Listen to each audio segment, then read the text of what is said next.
All right, thank you, Paul. And I'd like to thank all the people before me who thanked all the people before me, so I don't have to do that. Little bit of a complaint here that we actually have a moderator of this panel who is not a neutral party.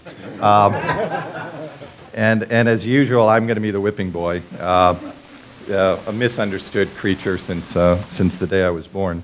But I want to say, first of all, very clearly, as I've tried to say in print over the years, I've been debating Michael for like 100 years. I think we've had 3 rounds of thrillers in Manila. Now I feel like the present-day Muhammad Ali against the still vibrant Joe Frazier. So it's delightful to be here. So, yeah.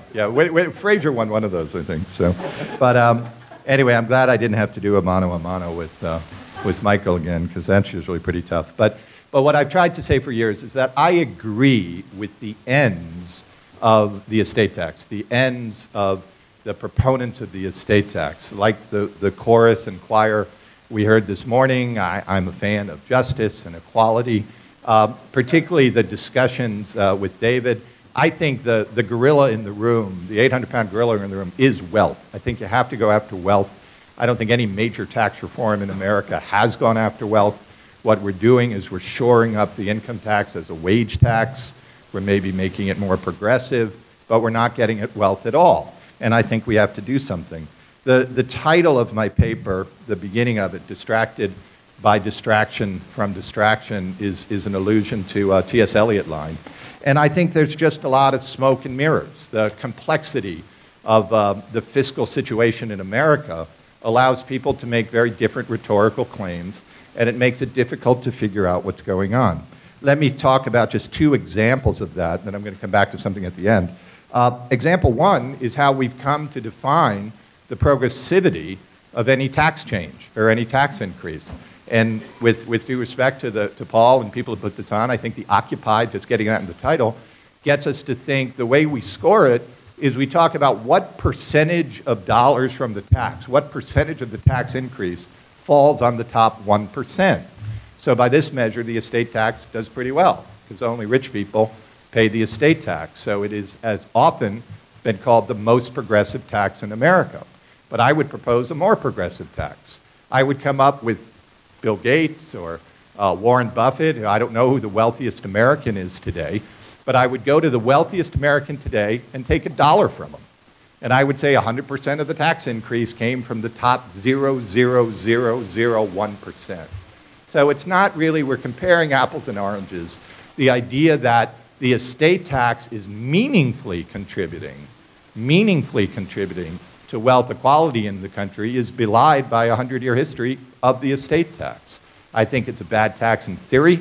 I think it's been an ineffective tax in practice. And I think it's now largely moot after the Tax Reform Act of 2012, the fiscal cliff patch just fixed. We have a $5,250,000 per person exemption for a married couple. That's $10.5 million. I'm happy to say here to the Twitter universe, I'm off the estate tax rolls. This is a permanent patch, which means it will last for at least 2 years. And in 2 years, we're going to be looking at, with the inflation adjustments, maybe 5.5 million, and the simple fact that gift and estate tax exemptions never go down. They went down in 1935 from 50,000 to 40,000. That was considered one of the great policy mistakes of the 20th century. It's never been repeated. The exemption levels have never gone down. And the big news in Tax Reform Act of 2010 and 2012 was the reunification at the higher estate tax level of the gift and generation skipping taxes. So that's a very, very significant development in the law. We extended the estate tax exemption. We increased the gift tax exemption by 500%. Another thing I want to talk about, just a little shout out to Kirk Stark, who is a former student of mine, but I should disclose that I taught him income tax and partnership tax. The idea that middle-class tax cuts are firm, that we never get rid of a middle-class tax cut. Well, one counterexample is the expiration of the payroll tax holiday. So we had a payroll tax holiday, 2%. We dropped the rate down from 6.2 to 4.2. The first time that the payroll tax has ever been cut since the payroll tax was put in place in the 1930s. It was the one major American tax that had never been cut. It was cut for 2 years by Obama. That's a significant middle-class tax cut, and it was repealed or not renewed. Because of this way of scoring and thinking about progressivity, if those of you were following, remember everybody was trying to get, Obama was trying to get like $800 billion in tax increases, and Republicans were saying they wanted they wanted 800, and Obama wanted 1.2 and all that talk. At the end of the day, the way the Obama administration scored the tax cuts to make sure they weren't really tax increases and all that kind of thing was off a 2012 baseline. They're looking at the tax cut, not including the expiration of the payroll tax holiday, which didn't require legislative action. In fact, the expiration of the payroll tax holiday was by far the biggest revenue increase in what just happened at the fiscal cliff. The moving of the estate tax rate from 35 to 40% is scored, I think optimistically, at $19 billion over 10 years. The payroll tax holiday expiration is $100 billion a year, $1 trillion over the 10-year period. It is the major revenue increase we just passed, and it is the effective expiration of a middle-class tax cut. But now I don't really want to spend my diminishing 12 minutes here,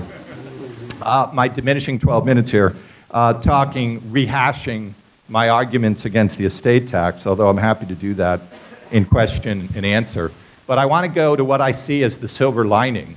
And I decided, because this symposium is about giving advice to the Obama administration, that I would do so. And it was music to my ears to hear David Miller and others on the first panel saying, you really have to go after the realization requirement. You have to do something about that. For the woman who asked the question, another thing you can do is have a consistent progressive consumption tax. And to do that, you can buy my books. So I'm happy to plug those. But a shout out to Mike Graetz. Even a non-progressive consumption tax gets at wealth, gets at spending out of wealth. And that's what the income tax doesn't do. But let me go through very quickly 3 reasons why we should now seriously think about repealing Section 1014. I decided, I've done this for years, for decades, and just to be clear, nobody ever listens to me. Not my kids, not anybody, not my students, not Congress, not any administration. So I thought maybe I talk too much and too long, and maybe my advice isn't couched in terms of code sections. So here's my advice. Repeal 1014. Repeal the stepped-up basis on death rule. Let me give you 3 reasons for that. 1, the best reason for the stepped-up basis on death rule has just expired. Under the current exemption levels, which again have never gone down since 1935, they're not going to go down. Under the current exemption levels, 99.7% of decedents will not pay an estate tax. But 100% of decedents will pass on assets that get a stepped-up basis on death. So the stepped-up basis on death, and remember in 2010, we ultimately had an option. You could have no estate tax and a carryover basis, which George Steinbrenner took, or you could have a $5 million exemption per person and a stepped-up basis. The overwhelming majority of decedents chose the latter.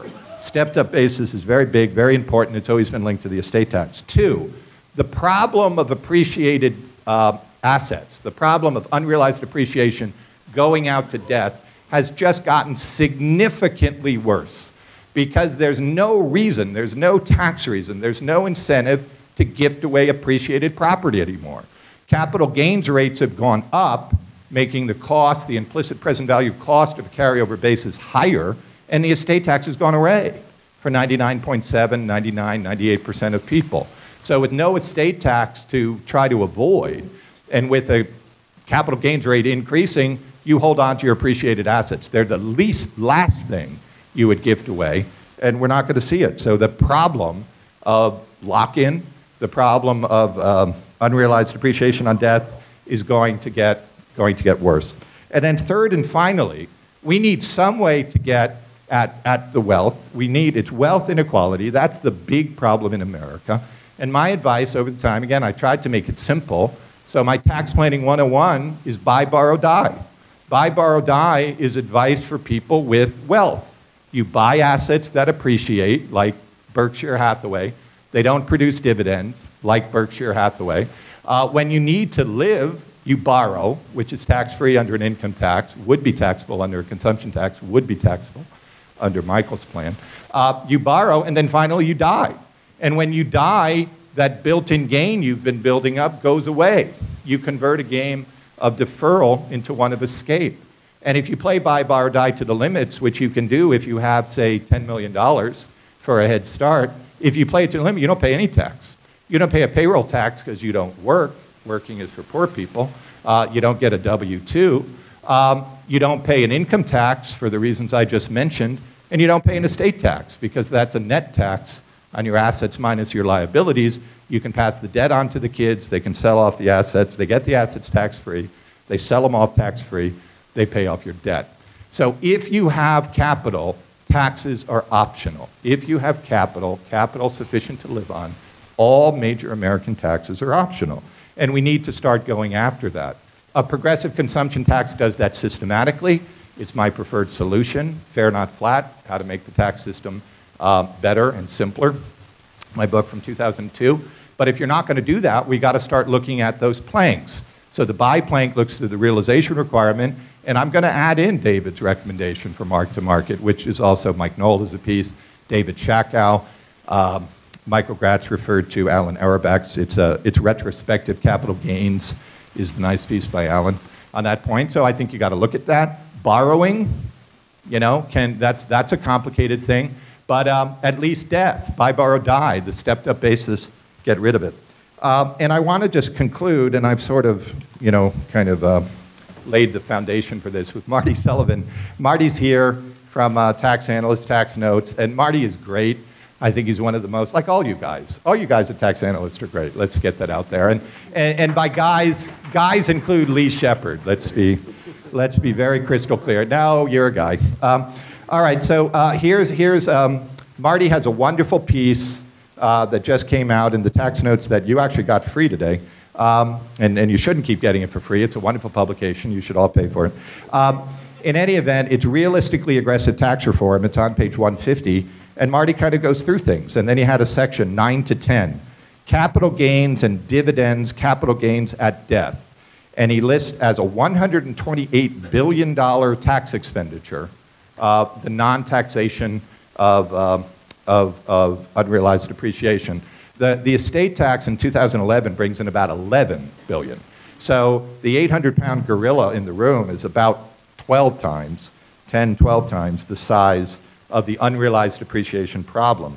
And then here's this sentence or paragraph, and I did tell Marty, I love you, Marty, I love this piece, I'm going to make fun of this sentence, and he said take a number. He's already gotten calls from it. Regarding capital gains realizations at death, there are enormous administrative and compliance issues in switching from step-up to carryover basis. We had carryover basis in the Tax Reform Act of 1976 when Jimmy Carter was president. It never became law and was retroactively repealed. We had carryover basis in 2010 without an estate tax. It was retroactively kind of sort of repealed with the optional stepped-up basis regime. If Congress wants to increase taxes on the wealthy, these practical issues should prompt it to favor an increase in the estate tax rather than a new tax on capital gains at death. So 3 comments to that, 3 just closing comments on that. First of all, we're not going to get a stronger estate tax. We're never going to get a stronger estate tax. Obama was only ever asking for an estate tax at a $3.5 million and 45% rate, the 2009 status quo. And the next day, Max Baucus came out and said, not in my house, and Max Baucus is a Democrat, chair of the Senate Finance Committee. He said, keep it at $5 million. They kept it at $5 million. The proposal that was leaked was $5 million, 35%. Tom Harkin complained that we were giving away too much to the rich. We should change the income tax thresholds or the estate tax. So the estate tax rate went up from 35 to 40%. We're not going to get an estate tax. It's a distraction. Stop talking about it. Second, the compliance and administrative burdens are really the problems of tracking basis. They're tracking basis. Dodge and Soled estimate that we get $25 billion a year lost because of overstated basis, just fraud, evasion, bad record keeping, leading to $25 billion a year. We need to get more serious about keeping track of bases. And one of my advices to the Obama administration is take those gift and estate tax auditors. They don't have much to audit anymore. 3,706 taxable estate tax returns per year. That's less than the number of members in ACTEC, the American College of Trust and Estates Council. So there's 1,706 return for every trust and estates expert in America per year. Take the 350 people who work for your estate tax unit and put them seriously into the question of basis. Think of a statutory presumption of zero basis unless taxpayers keep record. You know, get serious about this. You're so concerned about earned income tax noncompliance. Get serious about basis. So I'd get serious about that. And finally, on the administrative and compliance burdens of realization on death, capital gains on death, I'm only going to say that Canada does it. Canada can't figure out the rules of American football. They have 3 downs. They haven't figured out the 4th down yet, but they figured out how to tax capital gains at death. It's doable. It is, as David Miller told me, we were talking before, it is the low-hanging fruit. It's a lot easier than a mark-to-market system. And I think it's something we should do to finally seriously do something about this 800-pound gorilla, which the estate tax was only kind of waving at, and really getting serious about taxing people who live off of wealth. Thank you.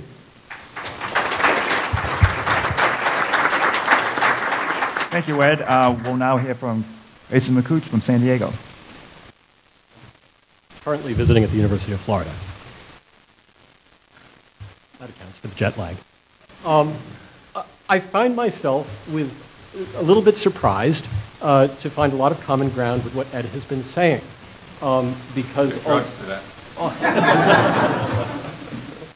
Because although Ed sees the estate tax in sort of terminal decline or retreat, and I guess the grass is always a little bit greener on the other side of the fence, and so one is tempted to look back to the income tax for a solution. And I was glad that you finally revealed your hand at the end by saying that in repealing the death time step-up, you would presumably like to tax gains at death rather than go back to some kind of carryover, if I'm reading you correctly. I think taxing capital gains at death is better than carryover. You still have a carryover regime for gifts, but if you're not going to do it at death, at least have a carryover. I have a problem with all of this, actually. I mean, as they used to say in I think it was Yes Minister, I agree with Ed up to a point. And here's the point. My topic is actually the relationship between perpetual, I should say dynasty trusts, perpetual private trusts. Let's bracket charitable trusts, which are often perpetual, at least they're hoped to be perpetual. So looking at perpetual private trusts, my topic is perpetual trusts and their relationship with the estate tax, and I suppose my point would go equally well to the income tax, whether we were talking about a realization at death requirement or a carryover regime. And my problem is this.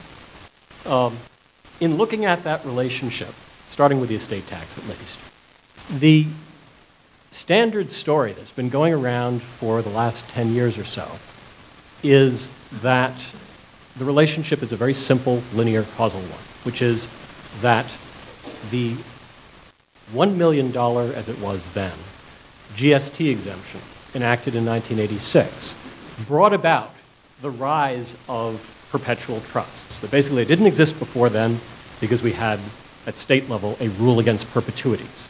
You're all still here, you're all still awake. The rule against perpetuities, alive and well, indirectly limited the duration of trust, so you couldn't set up family trusts for more than roughly 2 generations, let's say, on average, 90 years, whatever.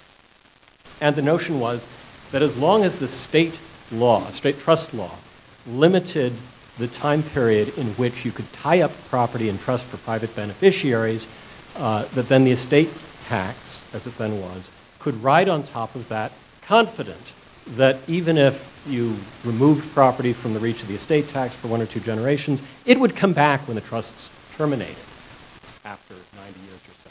Coincidentally, we're now looking at the final termination of a lot of those trusts that were created in the early 1900s with perpetuity savings clauses. They're now finally terminating, and all of that inherited wealth is finally finding its way back into beneficiaries' hands. So the conventional story was that when the $1 million GST exemption came in 1986, suddenly there was this irresistible tax incentive, a loophole, a new one, that drove demand across the country to repeal the rule against perpetuities and gave rise to this new phenomenon of perpetual trusts. And sure enough, if you look at the chronology, you'll notice that since 1986, it is true that more than half of the states have either gutted or actually abolished their rule against perpetuities. And if you look in the trade magazines of the lower variety, you will notice that they're rife with advertisements pandering to the dynastic ambitions and tax avoidance inclinations and other base impulses of affluent, not terribly sophisticated transferors.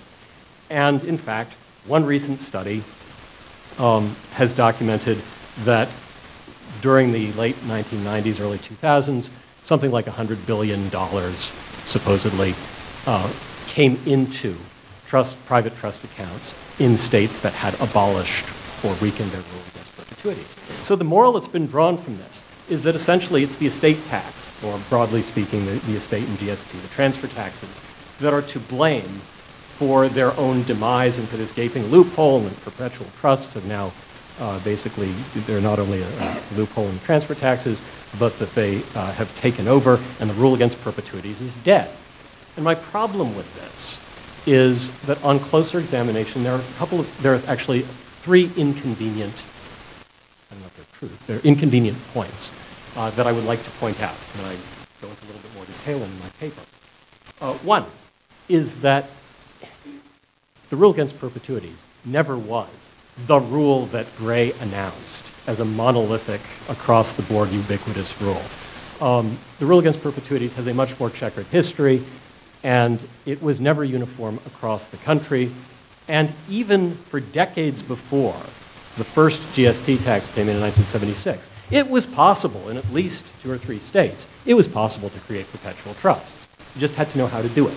And you had to know how to manipulate the form in which the rule took in various states, like Delaware, Wisconsin, Idaho, were the 3 that spring to mind.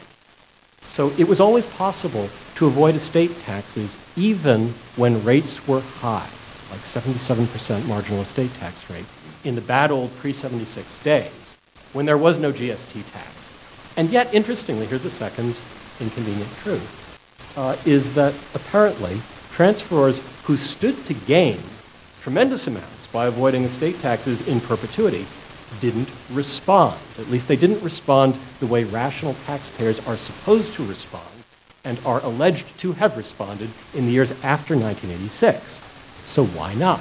Why were they content to set up trusts for 1 or 2 generations and stick within the traditional rule against perpetuities? Well, it turns out that there's an even more inconvenient point, which is that after 1986, taxpayers did not rush to start setting up perpetual trusts. In fact, the next state that authorized one took about 9 years to catch up. And usually when a tax loophole is enacted, the lawyers, the planners, the people who are going to take advantage of it don't take 9 years to figure it out. This isn't rocket science. So why did it take so long for the people in Delaware to figure out that they should revamp their existing trust law? They already permitted a version of perpetual trust, but they revamped it to attract more trust business. Well, and here's the last inconvenient point for the moment, which is it turns out that if you simply repeal the rule against perpetuities and if you start authorizing perpetual trusts, you may find yourself walking into something that is called the Delaware tax trap.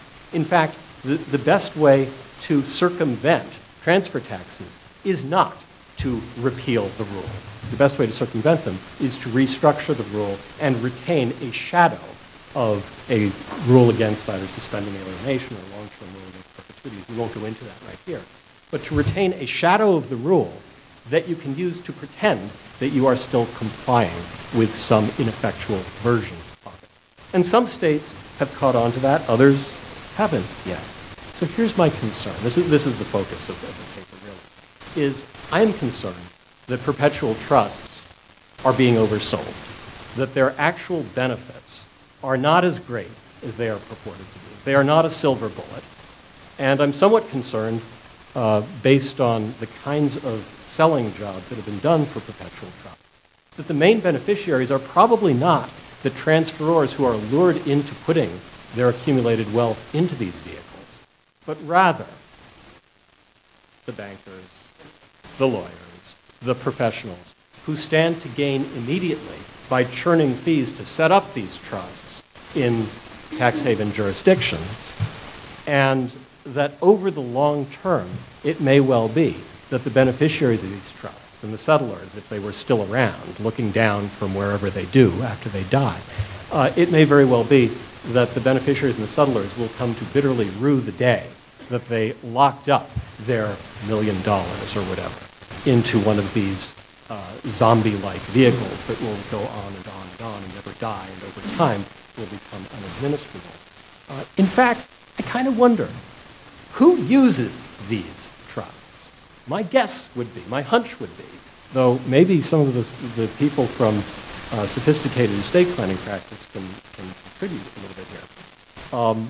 My hunch would be that people with a whole lot of money, the really large fortunes, might play with this idea. They might even indulge it by dumping the spare $1 million or $5 million these days into one of these trusts. But this doesn't come anywhere near to sheltering a large fortune. And for the vast majority of people, 1 or 5 or whatever number of million you like simply isn't available. Most people don't have that kind of spare cash to play around with. And so we're talking about a limited clientele with enough money to have some surplus and not enough savvy or not enough sophisticated advice to be worried about the implications of a truly permanent trust. Think about what happens to a dynastic trust once the trustees get their locks on the long-term administration. Think of what fees do to overall returns. Think of what proliferating beneficiaries do over time. Think of what a nightmare that creates for trustees, and think about what's ultimately going to happen to them, which is probably some kind of judicial reformation or termination process. Anyway, but I think the trust may have been oversold.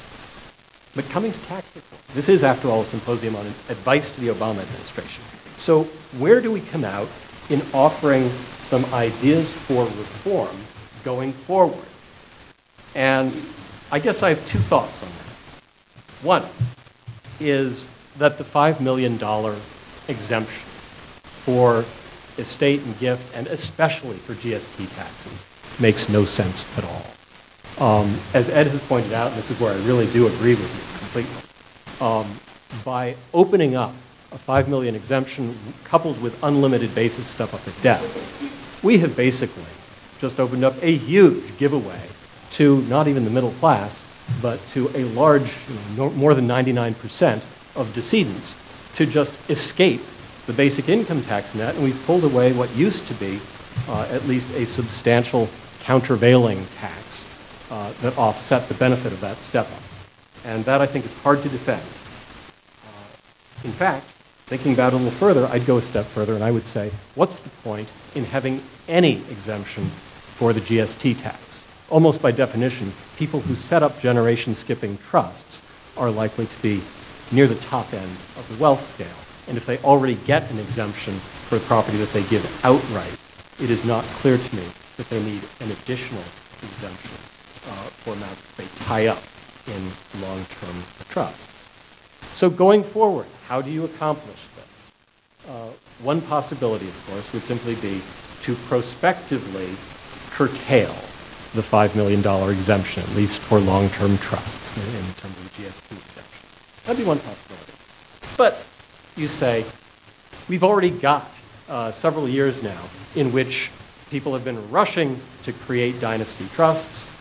They've been grandfathering first 1 million, and I assume in 2012 they must have had a real feast of contributing additional 4 million plus amounts to those dynasty trusts, secure in the knowledge that they would never be subject to estate, gift, or generation skipping taxes, and presumably assuming that they would still be there generating benefits centuries from now. It's hard for me to believe that, thinking back 1,000 years ago, some states now have 1,000-year perpetuities periods, 1,000 years ago, we didn't even have something called a fee simple. It's hard for me to imagine what things will look like 1,000 years hence or even 350 years hence. We didn't have the rule against perpetuities 350 years ago. So is there some way to catch those existing trusts? And here's where you get to a nasty little dispute that has been brewing in the pages of tax notes, courtesy of tax analysts. We've seen back and forth between proposals to try to clamp down on existing trusts and to limit the GST exemption going forward for those existing trusts. Now, the Treasury proposal, at least the one that I saw most recently, would be a prospective limit on exemption for 90 years going forward. It would not catch any existing trusts. Someone who contributed, this is Professor Wagoner's contribution to the Shelf Project, had a much more draconian idea in mind, which was to try to catch existing trusts, all existing trusts, not just the ones that have come into existence since 1986, but presumably even those grandfather trusts that are still sitting around. And he would like to yank their GST exemption immediately unless all of those trusts turn around and reform themselves so that they are certain to terminate no later than some perpetuities period that he sets out. He gives us 3 alternative periods to choose from, but he doesn't want us to choose the longest of the 3. And his suggestion is to encourage them to terminate those trusts and to put an end to perpetual trusts entirely. Since the government was responsible for encouraging those trusts to begin with, we should put an end to them by yanking the tax exemption for existing trusts. That, I think, will be a hard sell, and I'm not sure it's necessary. I think, if my preference, if my advice were heeded, it would be to shut down the exemption, yes, going forward, but to limit our remedy here to curtailing the tax exemption. And that would give us a good empirical basis going forward to see just what other motivations there are for setting up these trusts. There's no reason to try to strong-arm state trust law through the tax code. It's already doing too much as it is. But if we remove the tax incentives, we can then let people make their own mistakes and not have the rest of us paying for it for years to come. Thank you. Okay, thank you very much. When Paul and I wrote this article, Paul said, well, why don't you present it, Jim? And I said, well, Paul, how about if I'm the moderator and you can present it? And Paul said, well, Jim, you played football in college. And I said, true, but I was always losing my helmet. So I lost, and with that caveat, let me start discussing the thrust of our paper here. The estate tax was first adopted in part because of concerns about inequality and dynastic wealth. In this paper, we wanted to re-examine some of the issues surrounding the estate tax. Specifically, we wanted to review whether the studies continue to show that inequality is harmful for our country, whether taxes can be helpful in reducing inequality, and 3, whether the estate tax would be a particularly good tool to address inequality. Chart 1 shows inequality measured as based on income and shows that inequality has continued to grow in the U.S.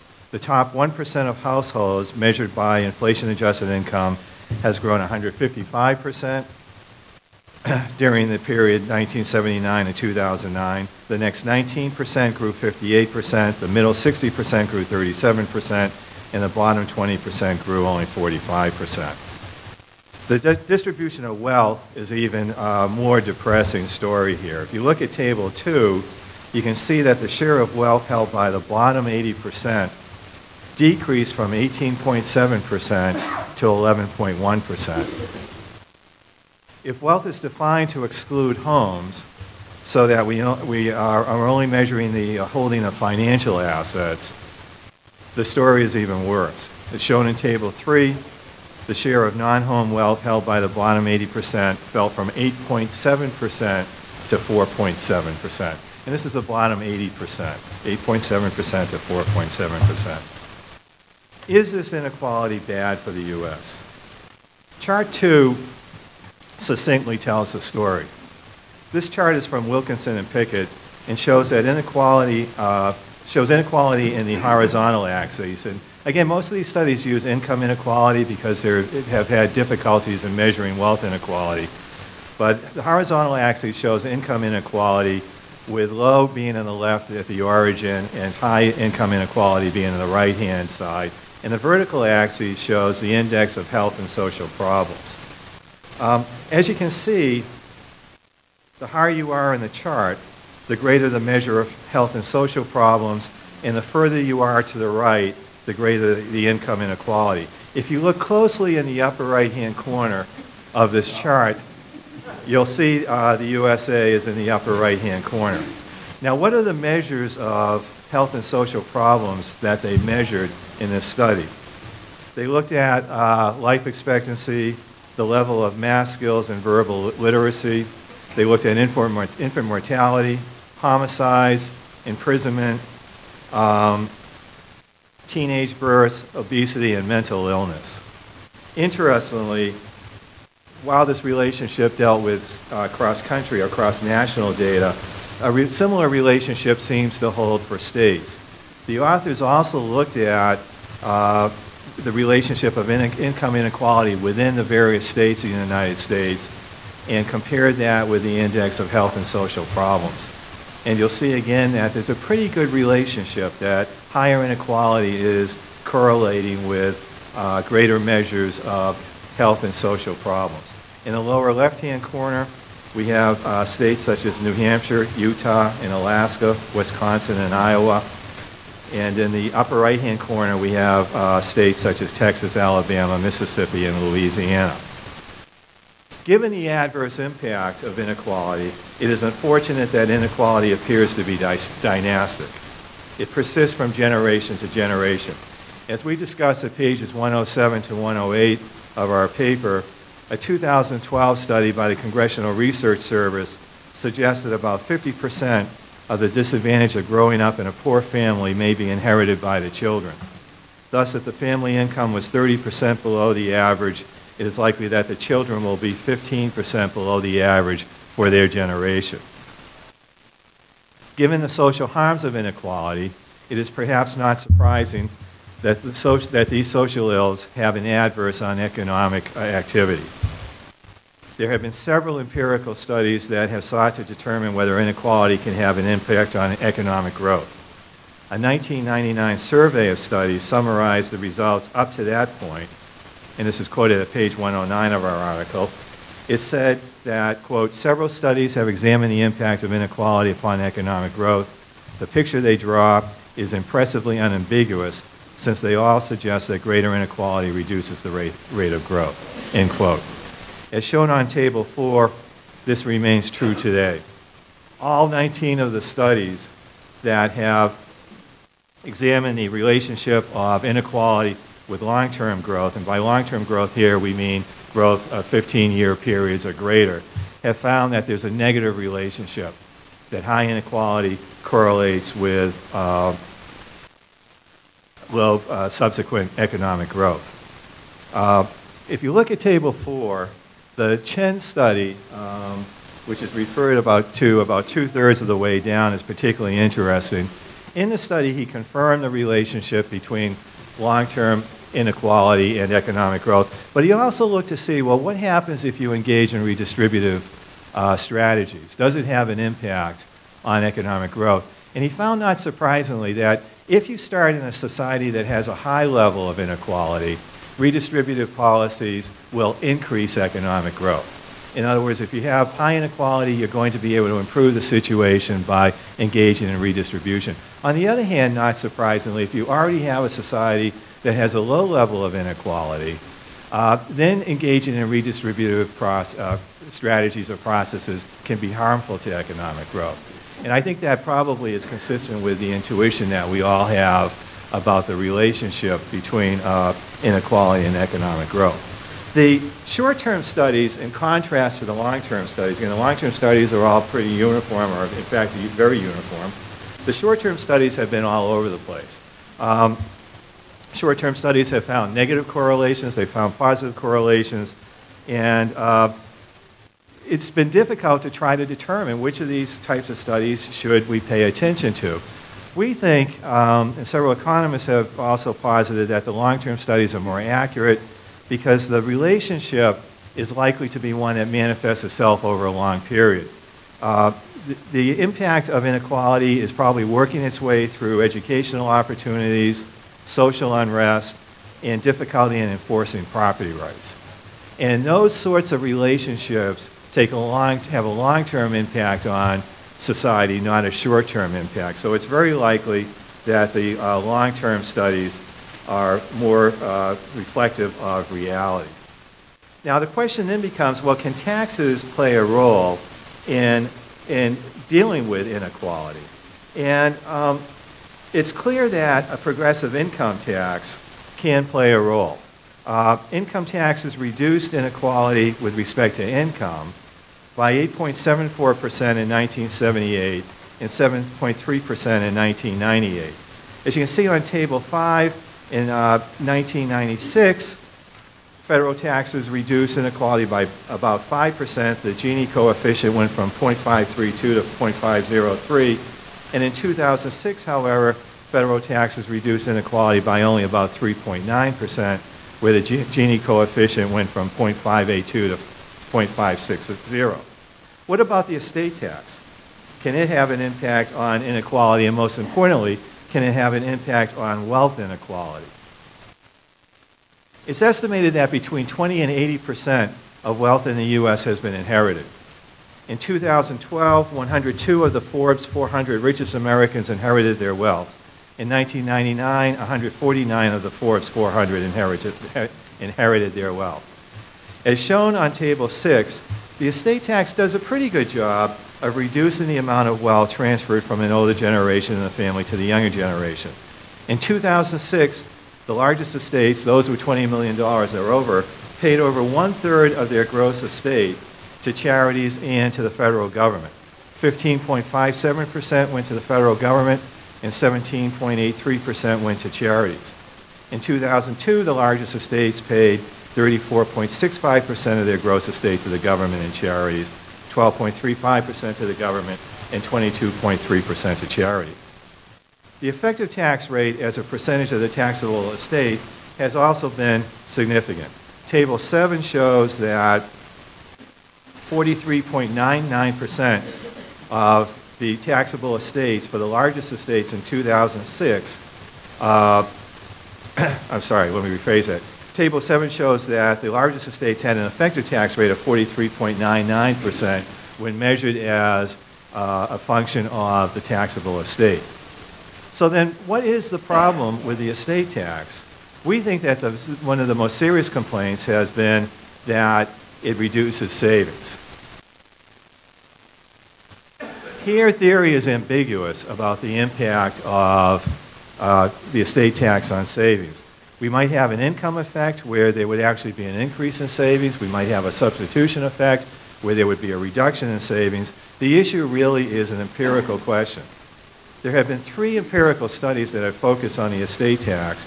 One study found that the estate tax had no effect on savings. 2 others, one issued in 2000, the other issued in 2006, found that the estate tax resulted in about a 10% reduction in reported estates. The question that the authors raise in those 2 studies is this 10% reduction actual decrease in savings, or is it window dressing? Is it simply hiding assets or reducing the value of assets in order to decrease the estate tax? We think it's likely that it's window dressing for 3 reasons. First, the income tax and the estate tax both have, in theory, potentially an ambiguous effect on savings. The substitution effect and the income effect from both the income tax and the estate tax can either increase or decrease savings. Most of the studies for the income tax have shown no impact on savings. And indeed, a lot of ink was spilled on the tax reform in 1981 and 1986 that Michael Graetz referred to earlier, where we had major changes in tax rates being applied to investment income, and they found no impact on savings. What they did find instead was that there was a significant shift from tax disadvantaged investment vehicles to tax advantaged investment vehicles. Secondly, given that the income tax has little effect, we think that it's even more likely that the estate tax has less effect. Why? Two reasons. First, when you woke up this morning, did you worry about dying? I didn't. I know it's going to happen. In the way I played football in college, I should have. But I'm not worried about dying. And I can tell you that most of my clients, when I was in practice, they were concerned about the income tax. They were not concerned about the estate tax when they were creating their wealth. That intuition is captured in this table that was composed by Jim Perturba. He's an economist at MIT. And what he tried to do was calculate what is the expected value, the statistic expected value of the effective rate for the estate tax during our life cycle. And he based it on two actuarial tables. One is for the general population, and the other is for the annuitant mortality table, which is probably more reflective of reality for estate taxpayers because it's for higher wealth individuals. He found that the statistical expected value of the effective rate for individuals who are less than 50 years old is 0.1%. It climbs to 0.2% when your age is 50 to 59. At ages 60 to 69, it's 0.5%. When does it start to have a major impact? When you're closer to death. When you're over 80, then it starts to climb drastically. So again, that confirms our intuition that it's very unlikely that the estate tax is having an impact on savings. My time is up. I look forward to your questions. Thank you very much. Thank you, Jim. And now Joe Thorndyke will provide us with some commentary on the papers. All right, well, thank you for having me. Danger in inviting a political historian to comment on a bunch of tax law papers is he's going to talk about political history most of the time, so be prepared. There's lots of agreement in these papers and plenty of disagreement. Maybe not as much as I expected before I read them. I'll start with Ed's paper, which I think makes a really pretty compelling case for the irrelevance of the estate tax, at least in many terms.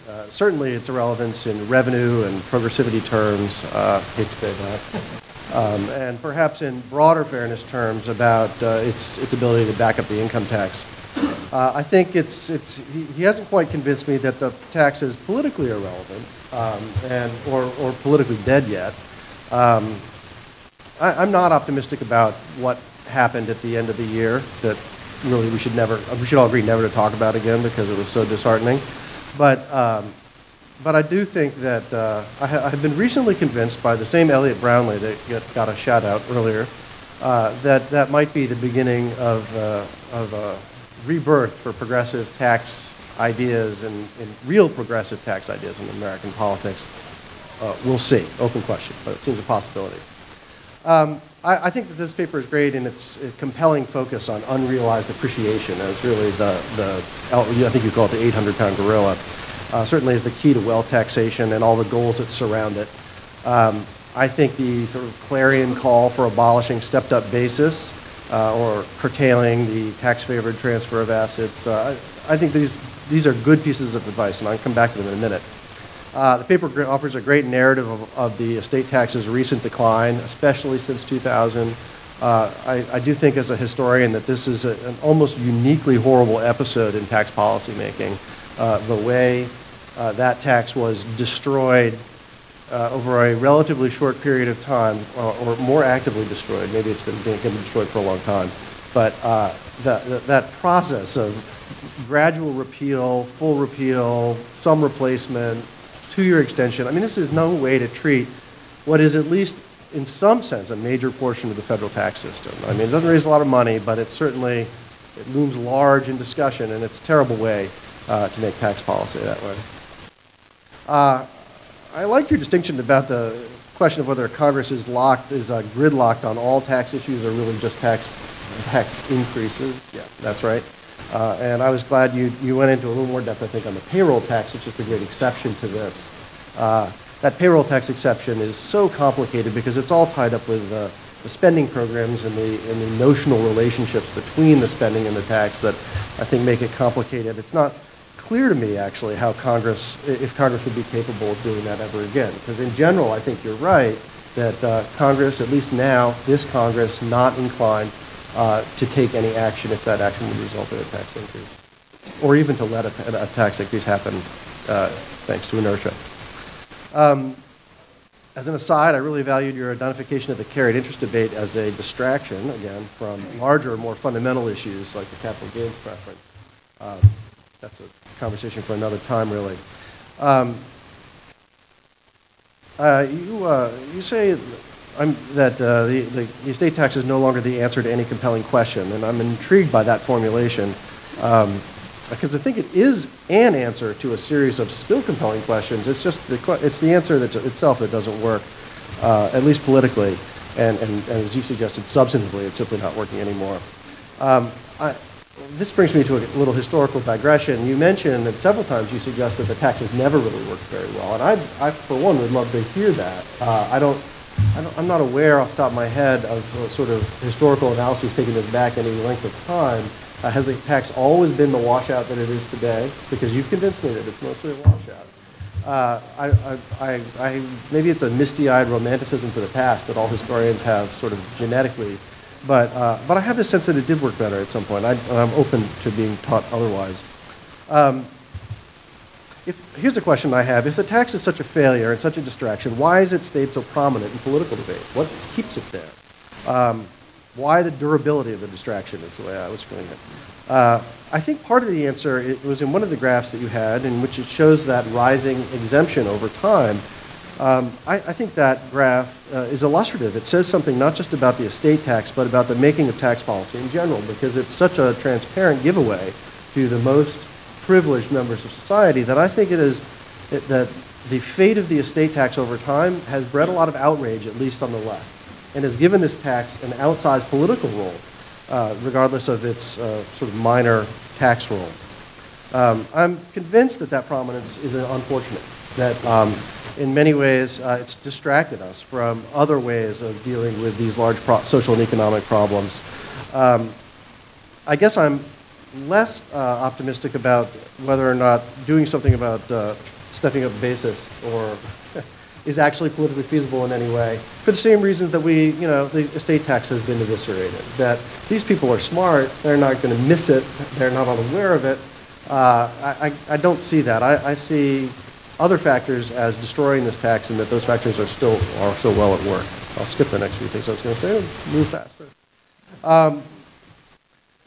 I like Grayson's paper on the GST who killed the rule of perpetuities, the rule of perpetuities. I think that's the kind of paper that appeals to a historian. It problematizes an accepted narrative, which is what historians do for a living, and it takes it takes a historical look at how this happened and looks for causality in this process, which I find to be convincing almost all the way through. Focusing on 1976 and then even more on 1986, the paper really suggests that neither of these watersheds were pivotal, and that the decline of the rule might have happened anyway. And there's lots of discussion about how various events hastened the changes that were already underway, and this strikes me as a much more plausible argument than any argument that tries to explain long-term trends with quick little watersheds, which just never seem very convincing to me. That's the kind of complex, nuanced, obscure explanation that historians are fond of. I think it works well. The paper is really nicely sensitive to context, particularly the economic context of the 1990s, and try to tie that to the process of the legislative and legal reform that's going on around this. I was really fascinated by your discussion of the marketing involved in these trusts. Your discussion of the people the marketing was aimed at. I know that this may well not be the burden that you're taking on for your paper, but there's a socioeconomic story about tax policy making and the marketing of tax policy that's in that that I would love to hear more about, because I think that if you can get at the role of, say, these rich but not so rich crowd, I was trying to come up with a phrase for them, they're almost petty bourgeoisie, but that they can be brought into a tax policy discussion that's really more about rich people, but you can develop a product, market it to them. They're called delusional optimists. Well, right. I mean, and that's, we explain much of the estate tax's decline to those delusional optimists. So I would love to hear more about that. I don't know if that's not really where your paper wants to go, I think, but that's where I'd love to see it go. All right. Last part, and then I'll shut up and get out of here. So then we have this great defense of the estate tax as vital. I like the way you start by dangling the hope of pro-growth tax reform, estate tax reform out front, because this is really stealing a march on conservatives who, that is their new line. And I know, because I'm part of it, I have to confess. The Bush Institute has something called the 4% Growth Project, and their idea is to remedy all problems, inequality included, by just growing faster. So if you can come up with a tax policy, it's only 4%. That's only, 30% higher than the average historical growth rate in the last 50 years. What's the problem? But if you could actually find something like that, a progressive reform that's also pro-growth, that's not unprecedented. People used to describe the income tax that way. That's a great thing. I think you go through a very compelling description of all the problems surrounding inequality. Certainly its existence is, I think, undisputed. It's growing size and seriousness. I was interested in your discussion of the particular problems that flow from inequality, the health problems, some social problems like imprisonment and things. Those all make sense to me. I know you're just doing a survey of other people's work here. But I was struck by the fact that these things don't seem to be improved regardless of the level of average income, which is a really puzzling outcome to me. It doesn't become clear to me why that would be. So I'm a little bit interested in the mechanisms here. And I'm quite interested in your central claim that inequality is correlated with subpar growth. And that's where I really want to know what the mechanism is, more specifically. The correlation is great, but is there a Keynesian argument lurking in here somewhere? I couldn't really take away from the paper, and maybe I missed it, and you can tell me so. But that's what I would like to have a little bit more understanding of. Well, I'll jump ahead a little bit here. There's obviously plenty of disagreement among the papers about the actual efficacy of the tax and its related levies, but I think you make an observation almost in passing, and it's really the one that I started with here, about the vigorous efforts of the estate tax opponents. And I think this is an important data point. It's hard, because it's not the kind of data that we like, right? Or the kind of data you all like, and you don't like, and I do. It's a political data point. And I think that it's incumbent upon us to understand why these people hate the estate tax so much if it is so completely voluntary. And once it's been turned into a shell of its former self, why still proceed looking for repeal, for full repeal? Why resist full repeal when you've eviscerated it already? And you probably have an answer. And I don't think anybody's going to look for repeal. I think the Dynasty Trust crowd is very happy with that. What they did look for repeal for a long time, and they were already eviscerating it. So I'm puzzled by that. And maybe it's misunderstanding. Although that means that all those tax lawyers are advising them are confused too. So the super rich may have become our latest discrete and insular minority. So anyway, I think that the resistance of rich people to progressive tax reforms or to existing progressive taxes is an important thing that we need to understand. Because one answer you get from the left a lot is that these taxes are a sham, they don't really do anything, nobody should care about them. Then you have to explain why the rich actually care about them so much. Generally speaking, I think, talking about the estate tax, I like the way that we're trying to problematize the role inequality plays in the development of these taxes. And I think really the take-home question here, and it might be a little depressing for people who like these taxes, is that I think that they have never, to go back to the deeply historical point, the tax has never really been designed to remedy the biggest problem, right? If inequality is the problem, the estate tax has never really been the answer. The estate tax has traded on that, but it's never really been used to fix that per se. In my mind, it's all about the spending. Those are the major changes that have been made, and the European experience would suggest that this is true as well. it doesn't matter what tax systems you have in place, as long as you have enough money, you can fund redistributive spending programs, and that does the job more effectively. I tend to view the estate tax that way. The estate tax, I think, not to disagree with my mentor, Elliot Brownlee, but I do think it sprang from a fairness argument, but it really springs from an argument over the redistribution of the tax burden, not the redistribution of wealth or income or anything else like that. Not remaking society so much as just making the collection of revenues a little more fair. That's a much more modest goal, much easier to sell in a democracy. I think efforts to address inequality head on, as these people are just too damn rich and other people are too damn poor, are historically not successful in American politics. So, all right, that's it. Well,